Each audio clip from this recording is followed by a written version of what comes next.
Welcome to SELP, where business students get help. I'm your online coach, C Positivista. Welcome to another video. So in this video, I'm going to be talking about cost structure. I want to focus specifically on how much it will cost for you to start your business. It's important for you to write down whether it's resources or just all the key things that will need to be put in place before you start your business.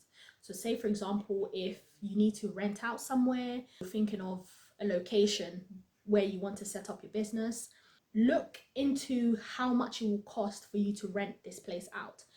So if you're a barber or you cut hair or you do hair, you're a hairdresser, you might want to consider a chair as opposed to hiring a whole building in order for you to start providing service to your customers. So take that into consideration. How much will your monthly rent be? So writing this down will give you a little bit more of an idea as to how much you will need to put aside in order for you to spend or to pay on rent. The next thing would also be any utility bills that will need to be covered. It may be that you have a business phone or you're planning to have a business phone. How much will that cost? When it comes to things like utility bills, normally companies tend to give out like maybe some packages or maybe some deals for businesses. So don't just look into like, okay, this is how much I'm gonna pay and that's it. No, make phone calls to these companies and ask them if they offer anything to business owners, if they offer anything to sole traders.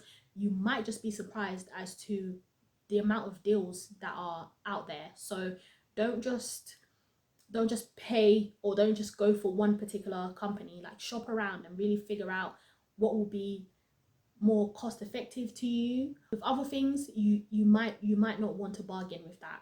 So really take it into consideration as to what it is that you don't mind bargaining on. If it's something that you want quality, then pay for it. Pay for the quality as opposed to just going for the cheap option. Again, when you're starting, it's really important for you to just think about what you need just to start, because other things you may need to pay for later on once you have more customers coming in and you have more of a revenue. And it's really important for this particular stage for you to think about how much capital you're going to need, because if right from the beginning you're spending so much money and you're not making that revenue, then you're just putting yourself in debt and you're putting yourself in on a minus, and you don't want to start your business that way. So start on only what you need, and then as your business grows, as you make more revenue, you can then invest on other things that will allow you to provide a better service for your customers. So for example, with technology, if you need a brand new phone for your business, or if you need a laptop, or if you need a camera for content, then write all of this amount down. So once you've written down the cost of every single item or every single resource that you will need for your business, whether tangible or intangible, so you've got more like your utility bills, those things are more intangible, like you can't see them physically, but these are things that may need to be paid anyway. And you've got your tangible, where you can see the building, you can see the equipment.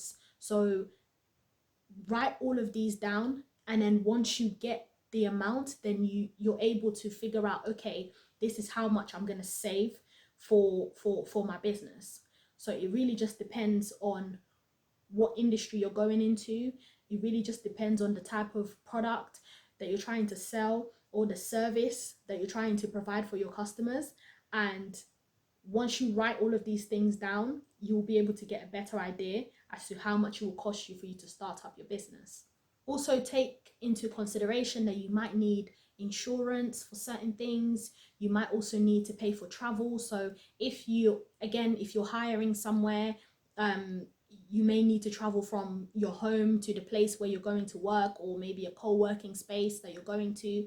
It's really important for you to also make sure that you're taking away the cost of your travel, because that would also come out of your business expenses as opposed to your personal. Again, I mentioned in my previous videos that it's really important that you divide your personal finances to your business finances. You want to be able to see how much revenue you're getting. You also want to see how much your business is spending, as opposed to how much you're spending on a personal, because again, it depends on how you want to conduct your business. But the main goal of the cost structure is for you to get a clear idea of how much it costs you to run your business. However, for the purposes of this series, this is specifically focusing on the different things, the different resources that you will need in order for you to start your business. Once you have that total down, like once you have all of these things listed down, you can add it all together, and that total is your essential goal. But I would say for example, after rounding everything up, you come up to £500, then you know that essentially your goal to save up, I don't know, you might need to get a part-time job, or you might currently be working full-time, so you will then know that, okay, this is how much it will cost me on a monthly basis, or this is how much it will cost me for the year. So then that way you know that, okay, I personally would say, like, think about it from a 6 month perspective, where it's like, okay, this is how much it will cost me to maintain my business for the next 6 months. And in that way, when you're saving for your business, say for example, if the total came up to £1,000 or even £500, then you would know to kind of like round it up, or you would know to kind of like double it. So if you save up to £500, then you know you're kind of ready to start. But don't just depend on that £500, like add a little £100 or £200 extra, just so that you have that little bit left, because sometimes you will have unexpected bills coming through and you're thinking, where's this coming from? So just make sure that your math is mathing, so that you don't face surprises later on. And when you're having communications with suppliers, or when you're having communications with service providers, just make sure that you're asking them the right questions, so that you're able to get the right totals and the right amounts, and you're able to put it on your business model canvas. Thank you for watching this video. Subscribe to this channel if you're enjoying this content. So this is it for this series. However, there will definitely be more videos on business startups and how to start and all of that great stuff. However, for this particular series, I just wanted to focus on the business model canvas, because I feel like this is the easiest way for you to understand your business concept, your customers, the amount that you're going to need to start your business. So this is like the foundation.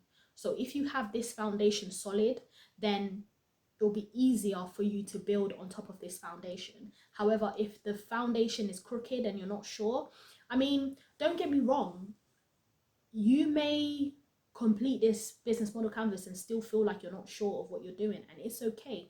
That's the entrepreneurship journey. Like, you're not going to get it right all the time, but being prepared is better than not being prepared. So I hope you enjoyed this, and I'll see you on the next videos.